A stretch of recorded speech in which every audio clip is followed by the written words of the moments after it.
കൊടുങ്ങല്ലൂർ BRCയുടെ ആഭിമുഖ്യത്തിൽ ഓട്ടിസം ബോധവൽക്കരണ ദിനാചരണം സംഘടിപ്പിച്ചു. ഉപജില്ലാ വിദ്യാഭ്യാസ ഓഫീസർ മൊയ്തീൻ കുട്ടികൾക്ക് വിഷു കൈനീട്ടം നൽകിക്കൊണ്ട് ഉദ്ഘാടനം ചെയ്തു. BRC BPC PM മോഹൻരാജ് അധ്യക്ഷത വഹിച്ചു.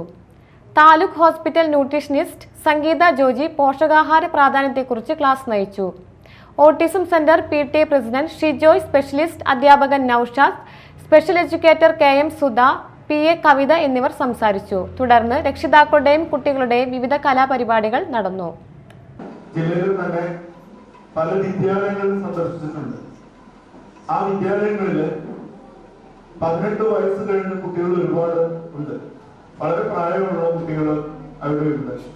പലപ്പോഴും പകല് അവർക്കുള്ള ഏറ്റവും വലിയ സംരക്ഷണം ഇത്തരം സ്ഥാപനങ്ങളാണ് ഒരുക്കുന്നത്. രാത്രിയിൽ ഇവരെ നോക്കുന്നത് വീട്ടുകാർ തന്നെയാണ്. എല്ലാവർക്കും അതിന് കഴിഞ്ഞെന്ന് വരില്ല, നല്ല മനസ്സും എല്ലാവർക്കും ഉണ്ടായിരുന്നു വരില്ല. അങ്ങനെയുള്ളവരാണ് പലപ്പോഴും രാത്രിയും ഇവരെ സംരക്ഷിക്കുന്നതിന് വേണ്ടിയിട്ടുള്ള സംവിധാനങ്ങളെ കുറിച്ച് ആലോചിക്കുന്നതും ഇതുപോലെ യാതൊരു ശാസ്ത്രീയമായി ഇടപെടാനോ മാനസികമായി ഇത്തരം കുട്ടികളെ ഉൾക്കൊള്ളാനോ കഴിയാത്ത സ്ഥാപനങ്ങളിലേക്ക് അവരെ താമസിപ്പിക്കുന്നത്. അത് ഏറ്റവും അപകടകരമായിട്ടുള്ള ഒരു കാര്യം കൂടി ആണ്.